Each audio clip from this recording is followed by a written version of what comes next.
Hello, it's the Economancer here. I am a high priest of the Economicon, and today is going to be the second vlog going over inequality in society, social science perspectives on social stratification by Jeff Manza and Michael Sauter. If you didn't watch my previous video, this is a collection of essays that talk about inequality and other types of social stratifications. This is part one. This is the classical works on social stratification and inequality.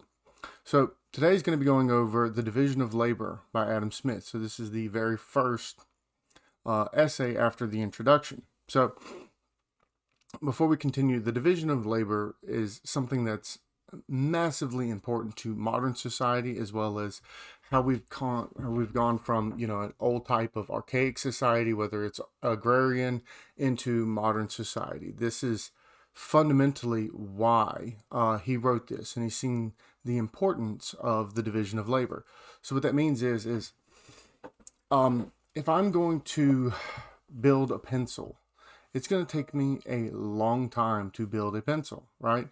I'm going to have to go in, find the wood, find the graphite, carve the wood down, get the graphite in there, find the right tree that's going to give the right type of gum so that I can use it for an eraser, find the little metal pieces, mill the metal, do all of that. All of that is a very complicated set of tasks.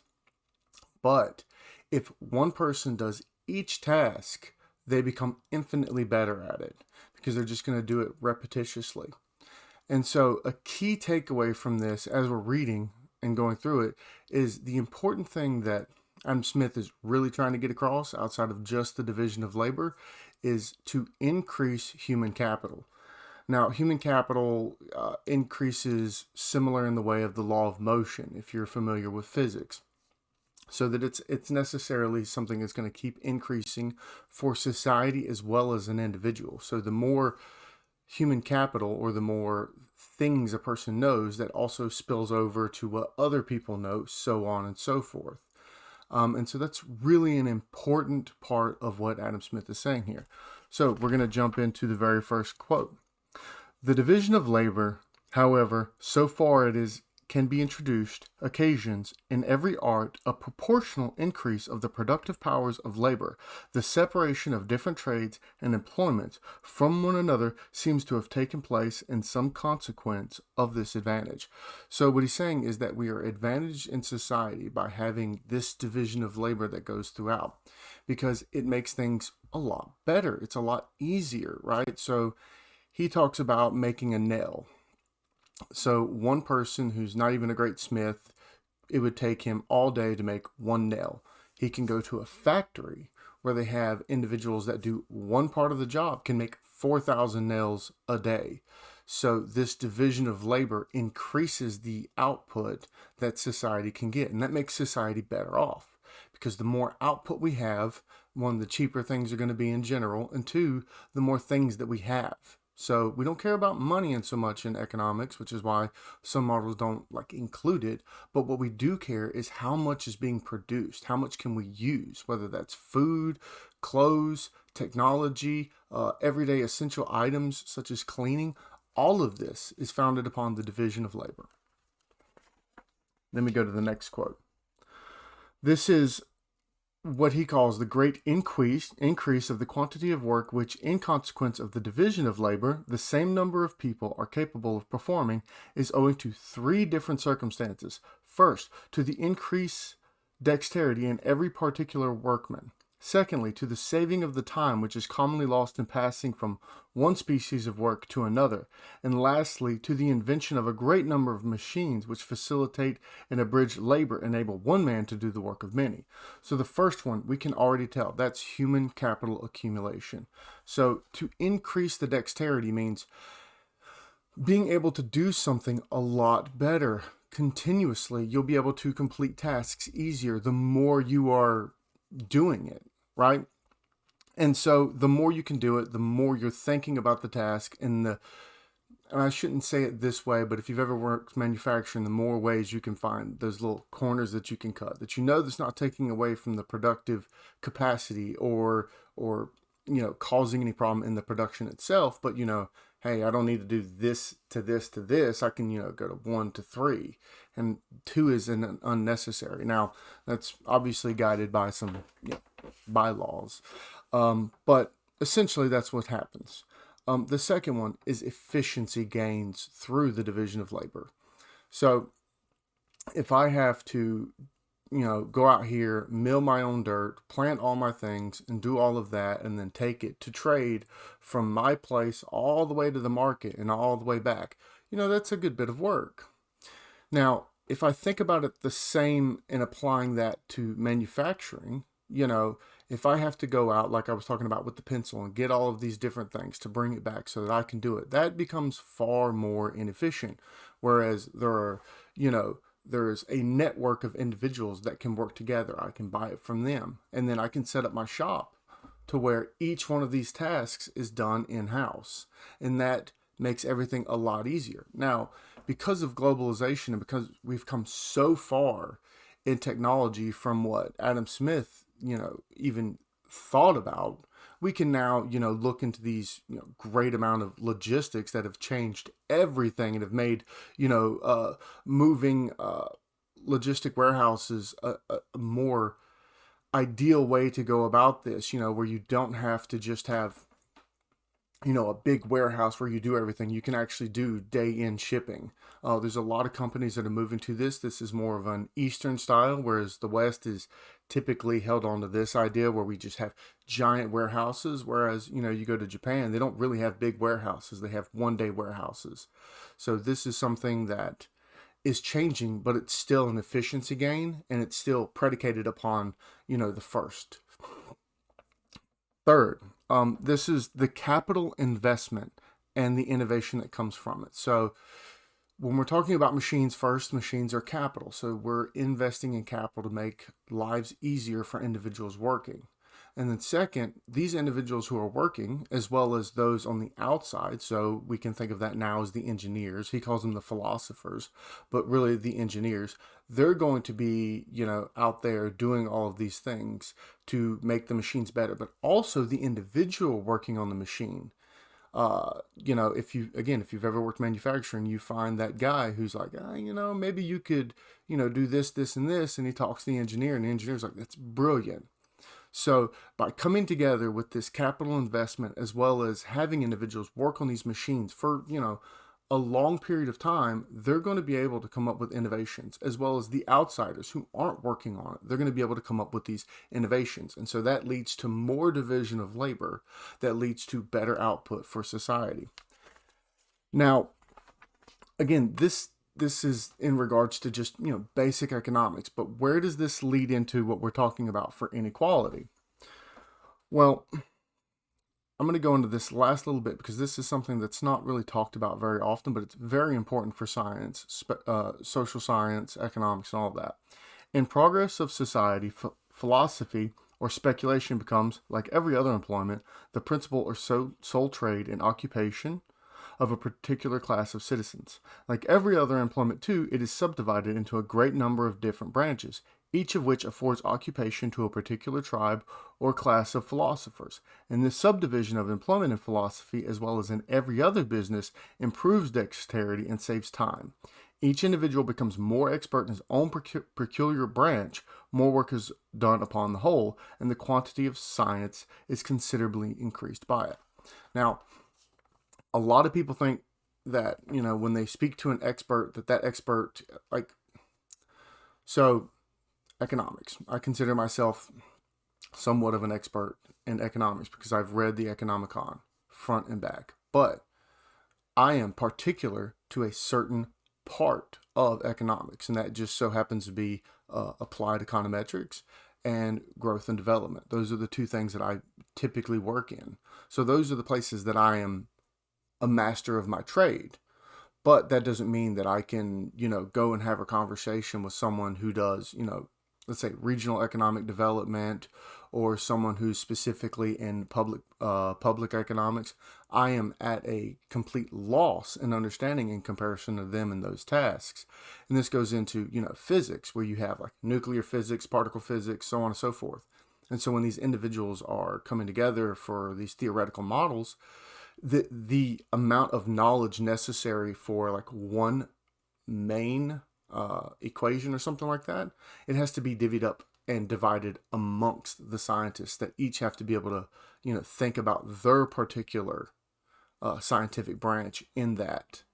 And so that's something very important, and that leads more into the division of labor, because we're not just dividing labor by individual things, we're dividing labor by its level of human capital accumulation. So this leads to the next quote. Compared indeed with the more extravagant luxury of the great, his accommodation must no doubt appear extremely simple, and yet it may be true, perhaps, that the accommodation of a European prince does not always so much exceed that of an industrious and frugal peasant as the accommodation latter exceeds that of many African kings. So what is he getting here? He's saying that because of the division of labor and because we're having such a growth in the economy, those who are like middle class aren't that far from the high class, right? So he's really talking about the growth of the middle class. Whereas in other societies, and we can just assume them to be authoritarian, that you have a vast difference where you have just a high class and just a low class, right? And so Europe was removing itself from this in steps.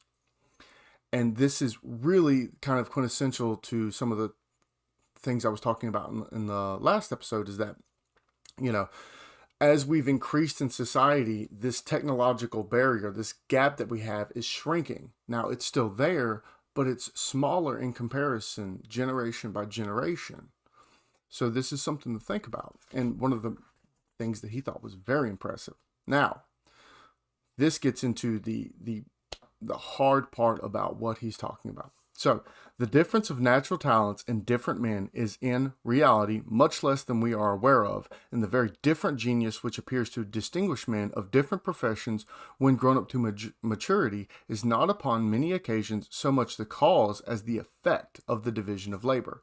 So what he's saying is like inequality, by definition, is created from the division of labor, and this is true. So you're going to have someone who's going to get paid millions of dollars, right? The CEO that everyone, laments. And then you have the menial worker who doesn't make very much. This division of labor and how we've set up society, specifically based on, Adam Smith's work, capitalism, the free market, so on and so forth, this inculcates us to a hierarchy. And now, this division of labor, it does cause the inequality. But there's something to think about. He also goes on to say that it's a necessary condition, and it's accommodated by the market. Now, he goes into, why humans are different than animals in this respect. He goes, well, you can have a Mastiff and a Greyhound. The Greyhound's an extremely fast dog, and a Mastiff is a very massive and strong dog. It would make sense for them to utilize their skills, even though they're different, to work together. But they're dogs, and they don't necessarily do that. They may, hunt in packs and stuff like that, which, that's up for debate on how well, domesticated dogs would work in that environment. But just assuming that it's true, we wouldn't think that the Mastiff and the Greyhound would come up with separate ideas about being, hey, you're fast, you go chase them down, and I'll move this boulder, so on and so forth, so we can maximize the differences that we have. But the market economy allows for individuals to maximize the differences within the society, and that makes the world a better place. Now, he goes into a little bit more in depth on how society ought to deal with this issue, because, it is an issue. He does point out that, hey, the division of labor is going to cause inequality, and we have to think of ways to reduce this inequality as much as possible. Now, his policy prescription at the time, and we have to take this into account that this was written in 1776, But though the common people cannot in any civilized society be so well instructed as some people of some rank and fortune, the most essential parts of education, however, to read, write, and account, can be acquired at so early of a period of life that the greater part even of those who are to be bred to the lowest occupations have time to acquire them before they can be employed in those occupations. For a very small expense, the public can facilitate, can encourage, and can even impose upon the almost whole body of the people the necessity of acquiring those most essential parts of education. So we see the first major policy prescription for getting rid of inequality in society, and he points to education. And like I was talking about in the beginning of this video, Adam Smith really wanted people to accumulate human capital, really wanted that to be the biggest notion that was taken from Wealth of Nations. It wasn't received that way up until recently, with Romer and Lucas, coming up with models, which the endogenous growth model, which have, knowledge spillover effects from human capital. And we've really started focusing on how human capital affects growth rates in countries and stuff like that. And we do know that, many of the countries are now pushing for compulsory education. I think something like 160 countries up to 187 countries now have compulsory education, and everywhere in the West there's compulsory education up to, in the United States for example, up to 16 years old, or at least I think that would qualify as something like a 9th or a 10th grade education. And then even then you're expected upon quitting school to go out and get your general education diploma, your GED. So society has imposed, the government has imposed, some of these balances to income inequality and inequality in society through education. This policy prescription has lasted for years. Now it's moving into, tertiary education, into colleges and stuff like that. Now, whether that's beneficial, that's up for debate, because if you look back on what we read earlier, we need the most menial of tasks completed as well as the most advanced of tasks completed. And you have to ask yourself, this cost-benefit ratio. Is it useful for society to just spend as much money as it possibly can to get everyone a bachelor's degree and above, when there still has to be individuals, and I don't know any other way to say it, flip burgers and make nails? Because for most of my life, I was a menial worker. I put myself through college. I worked a full-time job in manufacturing and went through college that way. And that has increased my human capital, because not only am I understanding some of the academic sides, but I also understand the reality of things. And I think that's an important part. Now, does that benefit all parts of society? It very well may.